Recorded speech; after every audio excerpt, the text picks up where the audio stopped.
Estamos celebrando la fiesta de San Miguel Arcángel y para esta ocasión la epístola está tomada del libro del Apocalipsis y nos dice lo siguiente. En aquellos días Dios reveló lo que tiene que suceder pronto, enviando su ángel a su siervo Juan, el cual fue testigo de la palabra de Dios y del testimonio de Jesucristo de todo cuanto vio. Bienaventurado el que lee este libro y los que escuchan las palabras de esta profecía y se acuerdan de lo que en ella está escrito, porque el tiempo está cerca. Juan a las 7 iglesias de Asia. Gracia y paz a vosotros de parte del que es, el que era y el que ha de venir, de parte de los 7 espíritus que están ante su trono, y de parte de Jesucristo, el testigo fiel, primogénito de entre los muertos, príncipe de los reyes de la tierra, al que nos ama y nos ha librado de nuestros pecados con su sangre. Hasta aquí la epístola. Nos ponemos de pie para escuchar el Sagrado Evangelio según San Mateo. En aquel momento se acercaron los discípulos a Jesús y le preguntaron: ¿quién es el mayor en el reino de los cielos? Él llamó a un niño, lo puso en medio y dijo: en verdad os digo que si no os convertís y os hacéis como niños, no entraréis en el reino de los cielos. Por tanto, el que se haga pequeño como este niño, ese es el más grande en el reino de los cielos. El que recibe a un niño como este en mi nombre, a mí me recibe. Al que escandalice a uno de estos pequeños que creen en mí, más le valdría que le colgasen una piedra de molino a su cuello y lo arrojasen al fondo del mar. Ay del mundo por los escándalos. Es inevitable que sucedan escándalos, pero ay del hombre por el que viene el escándalo. Así pues, si tu mano o tu pie te llevan a pecar, córtatelo y arrójalo de ti. Más te vale entrar en la vida eterna, manco o cojo, que con las 2 manos o los 2 pies ser arrojado al fuego eterno. Y si tu ojo te lleva a pecar, sácalo y arrójalo de ti. Más te vale entrar en la vida con un solo ojo, que con los 2 ser arrojado a la gehenna del fuego eterno. Cuidado con despreciar a uno de estos pequeños, porque os digo que sus ángeles están viendo siempre en los cielos el rostro de mi Padre Celestial. En el nombre del Padre, y del Hijo, y del Espíritu Santo. Amén. Tomen asiento un momento, por favor. Esta fiesta de San Miguel Arcángel propiamente es la fiesta de los santos ángeles. Así nació en la iglesia, como una memoria de los santos ángeles, y poco a poco se le fue dedicando especialmente a San Miguel Arcángel. ¿Por qué? Porque San Miguel Arcángel tiene el oficio de defender a la Iglesia Católica. Cada uno de los ángeles que está en el cielo tiene un oficio, tiene un fin, y los arcángeles tienen un fin especial, una misión especial o algo especial que proteger. Pues bien, San Miguel Arcángel es el encargado de Dios de proteger a la Iglesia Católica. Así nos lo enseña la Iglesia y así lo veneramos y así lo invocamos. Por eso es tan grande su devoción en la Iglesia. ¿Por qué? Porque la fe desde siempre ha estado bajo ataque, siempre. No ha habido un año, no ha habido un día en que la Iglesia viva en paz. Eso no ha existido jamás. Eso es imposible, nunca se va a encontrar. Y el día de hoy la fe sigue siendo atacada. No por enemigos visibles, sino por fuerzas invisibles, internas, que disfrazadas de renovación, de humanidad, tratan de destruir el cimiento de la doctrina católica, que es el sustento de la Iglesia. Entonces la batalla que se cuenta en el Apocalipsis es ahora. La verdad la tenemos que defender con firmeza desde hoy. Y así queremos iniciar, como San Miguel Arcángel, que alzó la espada contra el dragón, dice el Apocalipsis, ¿verdad? En cuanto el demonio alzó su cabeza rebelde, San Miguel sacó la espada contra el dragón. Porque no hay tiempo para tibiezas ni para discusiones de palabras cuando la fe está en peligro. Eso no hay tiempo, ¿verdad? Y la fe es lo que tenemos que defender. Es nuestra bandera, es la única respuesta correcta a las falsas doctrinas que están atacando a la Iglesia el día de hoy. Esta fiesta de San Miguel Arcángel nos trae el Apocalipsis. ¿Qué nos cuenta el Apocalipsis? Es cierto que nos habla del fin del mundo, pero también nos habla de una gran batalla. San Juan vio el cielo y vio la batalla de San Miguel contra el demonio. Dice él, hubo una gran batalla en el cielo. Miguel y sus ángeles luchaban contra el dragón. Esta batalla que San Juan nos cuenta, no es una historia lejana del pasado, no. Es algo que se está librando hoy mismo. Porque esa batalla que libraron los ángeles es como una imagen de la batalla que la iglesia va a librar contra el demonio a lo largo de los siglos. Entonces, esa batalla que nos dice San Juan, hubo una gran batalla en el cielo. San Miguel y sus ángeles contra el dragón. Están hablando de nuestros tiempos, del día de hoy, 29 de septiembre de 2024. Hoy mismo se está librando la lucha entre la fe y la herejía, mientras estamos predicando este sermón. Pero esa guerra no es allá en campos lejanos, no es allá en Roma, no. Es en el corazón de la iglesia, en cada uno de nosotros, que tenemos la verdadera fe. Y como San Miguel, debemos de tomar la fe, el escudo de la verdad, y defender lo que es sagrado para nosotros. Es una obligación. Tenemos el deber de defender la fe, sin desviarnos de la doctrina católica ni un punto. Así como la recibimos, la tenemos que entregar a la siguiente generación. Debemos defender la fe completa y auténtica de la iglesia. ¿Por qué? Porque hay fe adulterada. Esos son los herejes. Dicen que hablan de Dios, pero no es cierto. Adulteran la fe. Es una fe adulterada. Y tenemos que defender la fe entera, como San Miguel defendió el honor de Dios en el cielo. Él no se puso a dialogar con el demonio, ¿no? Con firmeza, con decisión, sin hacer ningún acuerdo, sin cambiar nada de lo que Dios nuestro Señor ha dicho. Así hay que cuidar y defender lo que la iglesia ha definido como dogma. No hay que discutir con palabras vacías y adherirnos a términos que se van inventando, no. La iglesia no ha inventado términos, le ha dado una palabra a ciertos misterios que tenemos que defender así y que están en el credo y que cada sacerdote debe estudiar. Por ejemplo, transubstanciación. Esa palabra no existía, pero la iglesia la creó. Teotocos, esa palabra no existía, la iglesia la creó y la definió. Consubstancial, esa palabra no existía. Son términos que son como fortalezas, tesoros de la iglesia. Pero es que ¿acaso la iglesia inventa estas palabras porque sí? No, sino que lo hace para poder entender los misterios. Hay un misterio que no podemos entender y la iglesia trata de explicarlo y saca una palabra. Y dice consubstancial, teotocos, transubstanciación. Es la palabra que expresa el misterio. Y entonces preguntamos aquí por el escándalo que ha surgido y por la discusión en la que se ha atacado a Trento. ¿Acaso la iglesia ha definido el término sedevacantismo como un dogma de fe? No, señor. Esa palabra ni está en el credo, ni lo ha definido ningún concilio, ¿verdad? Y entonces defenderlo o rechazarlo no es cuestión de fe, es una cuestión teológica opinable por cualquiera que tenga un poquito de conocimiento teológico y un poquito de filosofía, lo puede entender, ¿verdad? Lo que debemos examinar es la realidad de los hechos, no las palabras que se dicen. Entonces, ¿están los pastores que ocupan la sede defendiendo la verdadera fe o han caído en herejía? Esa es la cuestión. ¿Qué importan las palabras? Ese es el problema.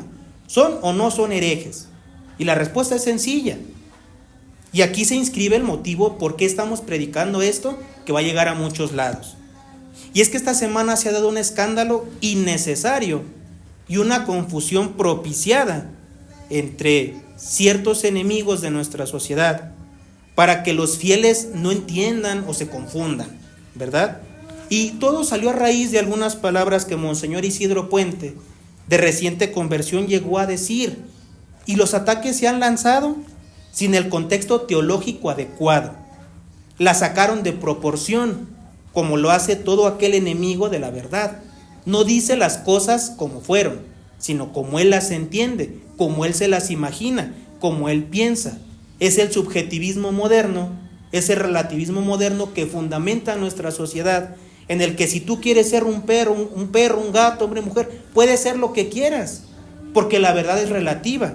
De la misma manera el hereje saca de contexto teológico las palabras que se dicen. Entonces, por eso tenemos que hablar. No debemos de perder de vista lo esencial, los hechos, la realidad. Y en lugar de estar peleándonos por palabras dichas al azar, tenemos que mirar la cuestión esencial, que Monseñor Isidro Puente rechazó la herejía, se apartó de la iglesia posconciliar y ha regresado a la plenitud de la fe y está en la disposición de abrazarla completa e íntegra. Deberíamos de estar contentos, no estarnos peleando. La pelea y la división solamente es espíritu del demonio, porque la herejía precisamente es eso. La herejía viene de una palabra griega que significa seleccionar. El hereje selecciona lo que le gusta de lo que no en la iglesia y hace una fe a su antojo. Entonces, antes de discutir de la validez o invalidez del término, hay que entender lo que es una herejía. La herejía no es un simple error, no es una equivocación. Es una negación obstinada de una verdad revelada y definida por la iglesia. Eso es un hereje. Y entonces, como enseña Santo Tomás en la Suma Teológica, la herejía rompe el vínculo con Cristo y con la iglesia. Porque quien niega una sola verdad, quien niega algo de la fe, se excluye a sí mismo del cuerpo de la iglesia, rompe su unión con Cristo y con la iglesia. Y por lo tanto no se puede salvar. Y por eso decía San Pío X, el modernismo es la suma de todas las herejías. Porque no dice una, no dice dos, no dice tres, las reúnen todas y las defienden. Eso es el modernismo. Porque descomponen la fe con opiniones cambiantes y corruptibles. Uno puede leer los escritos de Benedicto XVI o Juan Pablo II, cuando entre comillas eran teólogos, cuando todavía no eran papas. Y cambian de opinión cada año, dicen una cosa y luego dicen otra, se contradicen. ¿Por qué? Porque son modernistas, porque no siguen la fe. Así pues no se trata de seguir una palabra, de decir soy sedevacantista o no, sino de afirmar un hecho innegable. Cuando un supuesto pastor cae en herejía, automáticamente pierde su cargo, según el derecho canónico, canon 188. No hay que darle vueltas al asunto. Entonces, ¿qué nombre le vamos a dar a esta realidad? No importa, llámale como quieras. El término es lo de menos, la palabra es lo de menos. Lo esencial es que la herejía separa a cualquiera del cuerpo de la iglesia, sea papa o sea un fiel. Así esté sentado en la cátedra de San Pedro, deja de ser católico y por lo tanto deja de ser papa. ¿Cómo le llamamos a eso? Le puedes llamar como quieras, pero el hecho es innegable y eso es lo que todos los católicos debemos afirmar. ¿Cuáles son los términos entonces que debemos defender? ¿Cuáles son las palabras por las que sí nos tenemos que pelear y tenemos que predicar y tenemos que discutir? Las que la iglesia ha definido como dogmas de fe. ¿Por qué debemos de luchar y defender la palabra transubstanciación?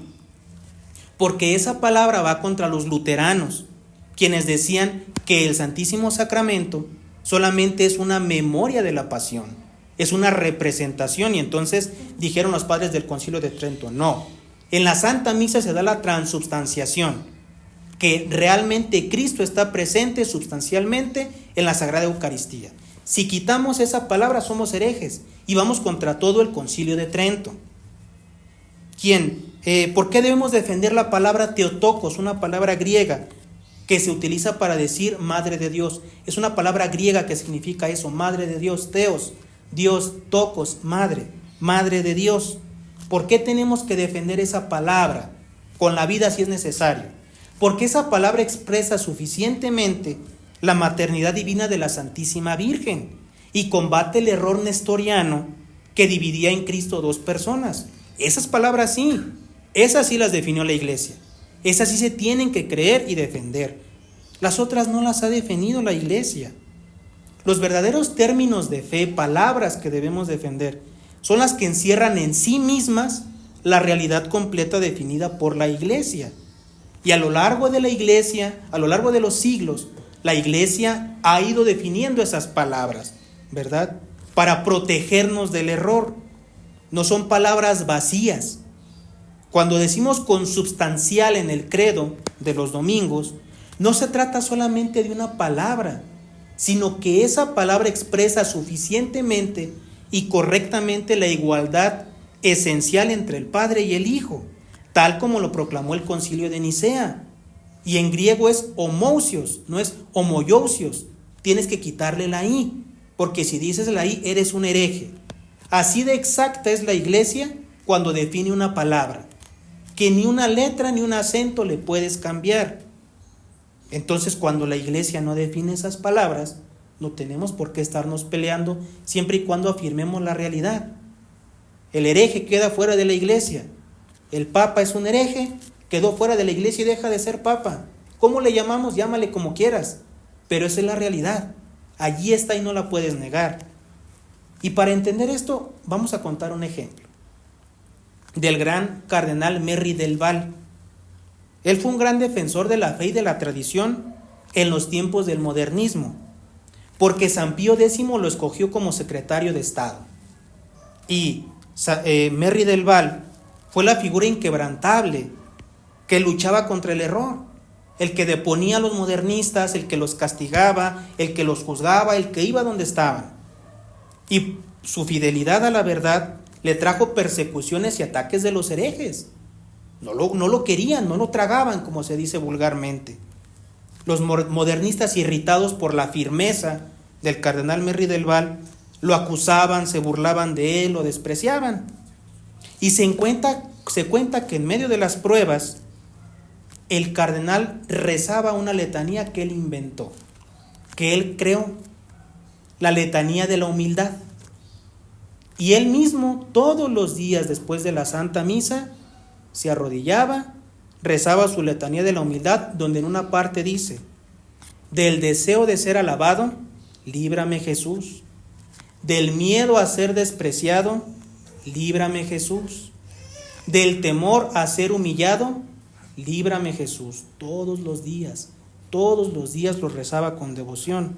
Y qué ironía, mientras sus enemigos lo atacaban, creyendo que le hacían daño, él se fortalecía en la humildad de nuestro Señor Jesucristo y ofrecía sus sufrimientos en reparación de los ataques de los herejes. Y a pesar de los ataques de los enemigos, nunca se rindió, nunca cedió en la defensa de la fe. Y decía, cuando le llegaban los ataques y las calumnias, lo único que respondía era: prefiero ser odiado por todos y perder mi reputación antes que traicionar un solo acento de la verdad que Cristo reveló. Y hasta el fin de su vida con firmeza defendió la fe. Y mientras él vivió, después de la muerte de San Pío X, los modernistas no pudieron hacer nada, porque él, como prefecto de congregaciones, siguió luchando contra el modernismo. Eso es lo que tenemos que hacer, ser firmes en la defensa de la doctrina, no de palabras que se inventan. Y el Evangelio de hoy es muy claro en esto. Nuestro Señor nos advierte contra el desprecio de los pequeños, de los humildes, recordándonos que los ángeles de los humildes siempre ven el rostro de Dios. Los ángeles de los niños siempre ven el rostro de Dios. Y dice: ay de aquel que escandaliza a los niños, porque todo un ángel con su poder está viendo el rostro de Dios y está esperando el momento en que Dios le dé oportunidad de tomar venganza de ese escándalo. Y algún día lo harán. Algún día vendrán los ángeles a tomar venganza. Eso se cuenta en el Apocalipsis. Es cierto, vendrán los jinetes y vendrá lo que quieran, pero Dios también dejará a la naturaleza tomar venganza de cada uno de los escándalos. Y esos ángeles que ven las abominaciones y ven el rostro de Dios, algún día tomarán venganza con todo su poder. ¿Qué nos enseña esto con relación a la doctrina? Que debemos ser humildes y fieles a las cosas pequeñas, como los niños. Un niño cree todo lo que le dices. Aunque le digas algo descabellado, el niño lo cree con toda sencillez. Por eso dice nuestro Señor: si no os hacéis como niños, no entraréis en el reino de los cielos. Y decía San Ignacio: debemos ser tan humildes que si la iglesia me dice que algo es blanco y yo lo veo negro, yo tengo que creer que es blanco, porque es más fácil que yo vea mal a que la iglesia se equivoque. Es más fácil que mis ojos estén mal a que la iglesia cometa un error, porque la iglesia tiene el poder de Dios y yo solamente tengo la capacidad de mis ojos, que no tiene nivel de comparación con Dios nuestro Señor. Así que hay que evitar esas discusiones de palabras que no sirven. Son solamente inventadas por el enemigo para dividirnos. Porque la verdad no depende de las palabras que usemos para describirla, sino de la realidad que esa palabra proclama. Lo que importa no es cómo se llama la herejía, sino que la tenemos que rechazar. A mí qué me importa cómo se llame. Si se llama modernismo, relativismo, llámale como quieras. No le tienes que hacer caso. Es una discusión sin importancia. ¿Qué hace el demonio cuando no nos puede hacer caer en pecado? Nos turba, nos engaña. ¿Para qué? Para perder la paz y entonces sí meternos una tentación. ¿Qué hace cuando no puede hacernos caer en un error? Nos divide entre nosotros. Para que divididos, confundidos, ahora sí nos pone una tentación, estamos divididos, no nos podemos proteger y entonces sí nos derriba. Así es como trabaja el demonio, siempre ha trabajado así. No tiene por qué sorprendernos, siempre ha pasado así. Y a veces nos puede llegar la duda y decir, pero es que todos están de acuerdo en eso, y todos nos están atacando y todos tienen razón. Veamos simplemente la Iglesia Católica y los protestantes. Reúnanme a todas las sectas protestantes. No están de acuerdo en un solo punto doctrinal. ¿Qué es lo único en que están de acuerdo? En que odian a la Iglesia Católica. Hoy en día modernistas, tradicionalistas, lefebristas, San Pedro, todas las congregaciones están peleadas. Solamente están de acuerdo en una cosa, en que están en contra de Trento. Exactamente como hacen los protestantes contra la Iglesia. Y no es que digamos que nosotros somos la salvación de la Iglesia, no. Pero no queremos pelearnos por discusiones sin importancia. No son las etiquetas, no son los nombres los que salvan las almas, sino la verdad completa. Dios no nos va a preguntar, ¿eras sedevacantista? No. Nos va a decir, ¿me diste de comer? ¿Me diste de beber? ¿Rezaste? ¿Cumpliste el evangelio? Te salvas. No nos va a preguntar palabras, nos va a preguntar por lo que hicimos. Bien decía nuestro Señor, no todo el que me dice Señor, Señor entrará en el reino de los cielos. No es la sedevacancia lo que debemos defender, sino la fe inmutable, que es la roca firme de nuestra iglesia. Cuando nos preguntan ¿de qué religión eres? No decimos, soy católico, apostólico, sedevacante, no.